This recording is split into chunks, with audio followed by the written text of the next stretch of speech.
Hello, sweet sisters. Here we are, Friday, January 15th, I believe. Aren't we there? January 15th, 2021. Crazy how we're already halfway through the month. So, it was rainy and cloudy all day today, but I waited until the sun came out so I could send you all some sunshine wherever you are. I know that I've got a lot of you that are in snow or rain or things like that. So hello, sweet. Hi, Terry. Hello, Nancy. Hello, everybody. So I was thinking, one of the lessons that life has been teaching me is learning how to be happy just in those present moments. How do we do this moment by moment? I know that many of us are waiting with a great anticipation to see how things will unfold, to see how life is going to happen, how much we wish, hi Daphne, how much we wish we had answers about things. And one of the things that my lesson has been is to enjoy each moment. Enjoy each moment. Hello from Wisconsin. I'm glad to see you too, dear. And enjoy each moment. So that was one of the things I wanted to remind you. So when I see sunshine, I dash out and remind myself to enjoy each moment. There is this just level of anticipation that's percolating in the world. Can you all feel it? A lot is happening over in Europe, the Netherlands, Germany. So do notice what you're beginning to see with people having resignations or announcements or things like that. But what I wanted to focus on, I thought we could use some laughter today. I'm sending you all hearts and hugs today. I thought we could have some fun just for a few minutes before I go teach. I'm jumping on a class in just a little while until 6 o'clock tonight. You waited until our flashlights came on. I'm glad to know that, Dan. A lot of people have been working really hard for a long time. If there's one thing I've been so impressed at over the last few years is how many people care deeply about people that they've never met. It's fascinating. The human spirit is a fascinating thing. And when I was thinking about today, we could use a little bit of lightheartedness. Life has been really serious. I was wanting to discuss inventions. So I want us to take a blast to the past and then let's look to the future. What have been some of your favorite inventions over the past 20 to 30 years? So I know for me, one of my favorite ones that I actually liked was GPS. Because when I was early in my career, I would be traveling with a colleague and I can't tell you how many times we got lost based on maps. So that was one of those fun things. Anybody remember the day when a fax machine came out? That was like big news. I remember my office colleagues sitting around the fax, looking at the fax and pushing the buttons and sending it out, and then you'd pick up the phone. Hello, Kristen. Pick up the phone and you say, "Did you receive the fax?" Because just because you sent it didn't mean it was always received, right? So it was just funny. Thanks for being on. You are most welcome, Brenda. I just want to give you all a shot of hope and inspiration. We'll keep talking about inventions, but I do want to mention, I had a lovely note last night from a woman from New Zealand. I want to thank you. I'll be responding to you this weekend. I have heard from a woman in Israel. I've talked with her many, many times and been trying to support her because what's happening in Israel has been very difficult. So if you have any folks that live in other countries, reach out because their lockdowns are a lot more challenging even than ours here in the U.S. Okay, the cordless phone. Terry, that's so funny. Wasn't that liberating to go from the cordless phone? You no longer had to, crawl and stretch the long line. More than three channels on the TV. I love it. We were offered a fax once and didn't know what to do with it. Oh, that's so funny. So funny. It's funny because laptops were a big deal. Talking to my mother-in-law, so back last year I shared several stories about when I remarried a few years ago, I moved in with my 100-year-old Italian mother-in-law was living with us, and she was with us until she was 104. Many of you were with me when we lost her last April. And she would listen to all the events, all the different inventions. It's not easy to send you sunshine. I don't even know how. I know, hon. I know. In fact, I was chuckling at one of your comments the other day thinking, I wish somebody would invent how we could send like a cup of sunshine. Really cranky today, Kay. I know, I'm talking to a lot of people who feel that way, which is why I thought we could use a little bit of a lighthearted session here together. We remember the TV remote. That was liberating. The printer, push button telephone. There's a great little video if you want some laughs, because I know that many of us are in need of laughter. Go look up something like millennials using dial telephone. Some really funny things out there about that. But whenever I would talk to my mother-in-law, she was like, we didn't have any of these things. I mean, even for her, having some of the cleaning wipes was an invention. Spray starch was an invention because she had a glass that had a silver top with little holes in it that you would sprinkle the starch on.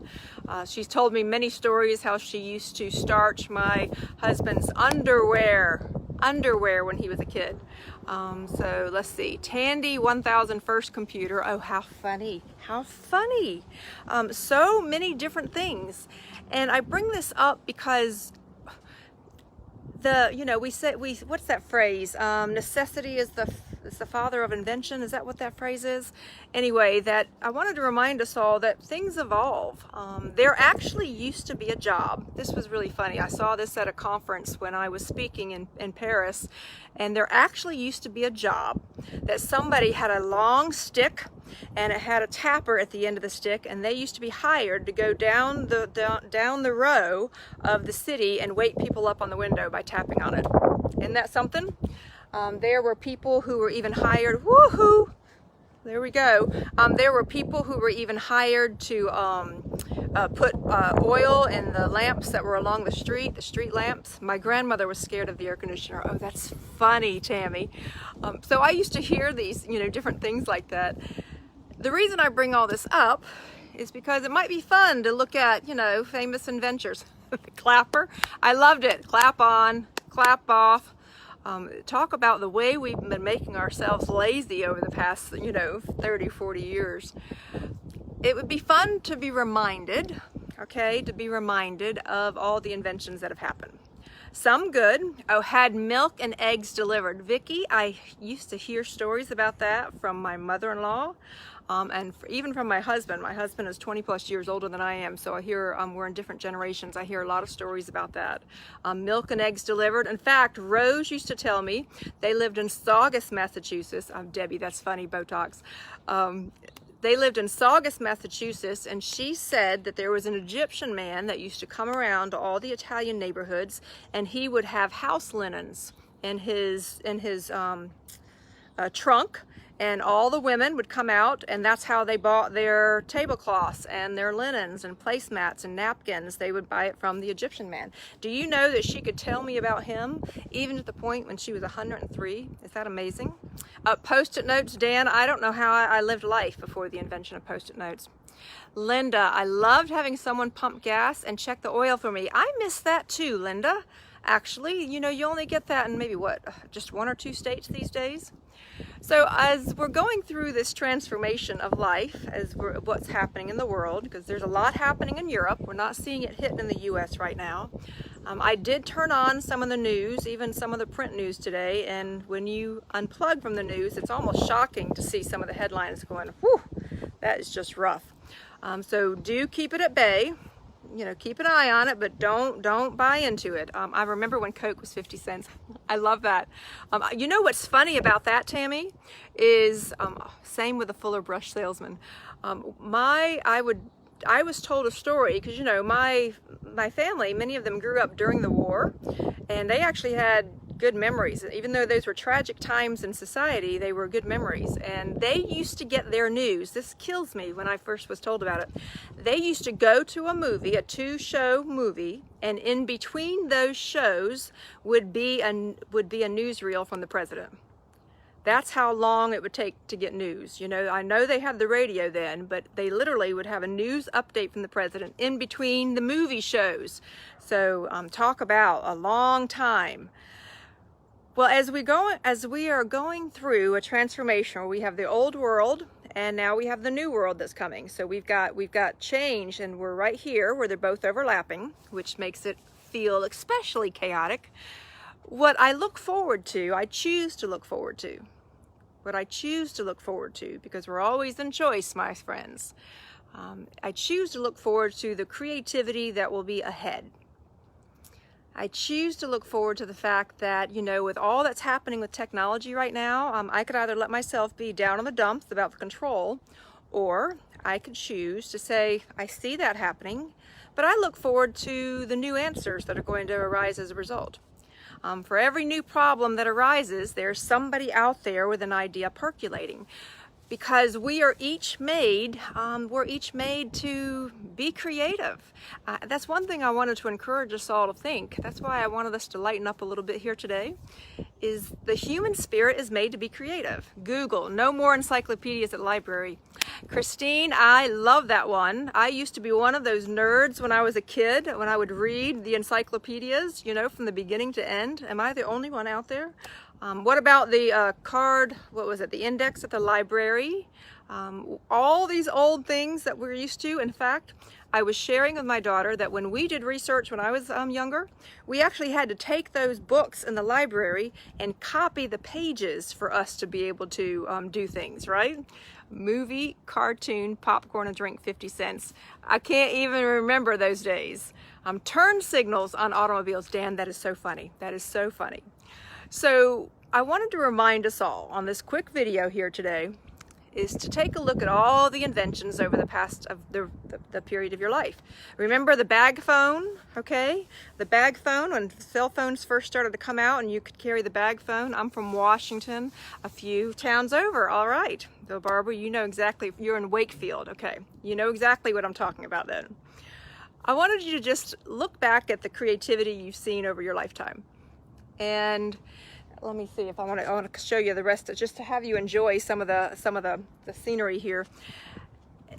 Enjoy the creativity that's happened over the past, and understand that even though things are very chaotic, and it's going to be more so as we go through, just a lot of change, a lot of people that are competing and trying to have problems, and oh my goodness, it just gets overwhelming. Instead, think about what inventions do you hope will happen. I actually think we're going to see a reverse, and people will go back to some things that we used to like. I look forward to maybe having drive-in theaters again. I had good times during those days. Applying for jobs online. Terry, I'm not sure whether that's been a good thing or not. Time will tell, right?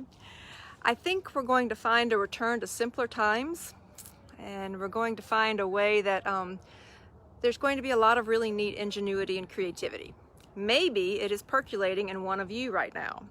So I recognize all that's happening, and I simply wanted to come on here and remind you that we each have inside of us the spirit of creation. That's what we do. That's what we are, whether it's writing or singing or embroidering or woodworking or coming up with a new business or launching a new blog or baking, whatever it is that you are inclined to do. Tap into that creativity. And as we watch things crumble, okay, do remember that over the past 100 years, and please know that I lived with a 100-year-old. I mean, not many people have had the experience of living day to day with a centenarian. So we all moved in together when she was 99. We lived together until she was just over almost 101. And then we had to get some help at another place to give her more help. But I lived over 2 years every single day with a centenarian, Rose. That's if any of you see that funny underwear story that I tell, that's on my Facebook page. It was about Rose, so I learned this firsthand. And she says that even during the Depression, okay, that's what much she was grown during the Depression. She used to tell me about all the wonderful stories that she said, even though we were in the middle of a depression, and even though we didn't have money and we didn't have things, and you know, we weren't sure where the world was going, those were some of my favorite memories. So it was interesting because talking to Rose, she lived through, you know, the Depression, she lived through World War I, World War II. I mean, this woman, talk about fortitude. I mean, wow. Fortitude. And so I just wanted to remind us all that no matter how challenging it gets, no matter where any of us are in the world, okay, that we can choose to find good if we look. and choose to find creativity. And she said they used to be incredibly resourceful, found lots of neat ways to be able to take care of themselves. And so we don't have to have all the rest of the stuff that we've been taught to believe that we do. We don't have to get stuck into all of the chaos and some of the things that are happening. My sweet sisters and my new friends, I simply wanted to offer that to you. Go back and look up inventions over the past 50 to 100 years. See how far we've come, because I believe we also have that far to go. I look forward to incredible new medical breakthroughs. My grandmother always had some great stories. I know, isn't that the truth? In the old days, nothing was disposable. Dan, I think we may be going back to that time, actually. But I look forward to new inventions ahead. I look forward to new health inventions. I look forward to seeing how communities are going to come together. Please remember that no matter how challenging times get, the human spirit is designed to rise above it. And that's what I wanted to jump on right quick. Oh, I'm going to have to go. I've got to jump into my next session. So know that I'm sending you all lots of love. I will continue to choose to tune in each day and find something to be creative about. Go have some fun. Find some laughter today, my sweet sisters and my new friends. Laughter is going to bring our energy up. Let's live in the now, in our now moment, and not keep robbing ourselves of the beauty of our now moments by worrying about what's coming ahead. I'm going to be with you as far as I can every step of the way. God bless. I'll tune in tomorrow. Take care, everyone.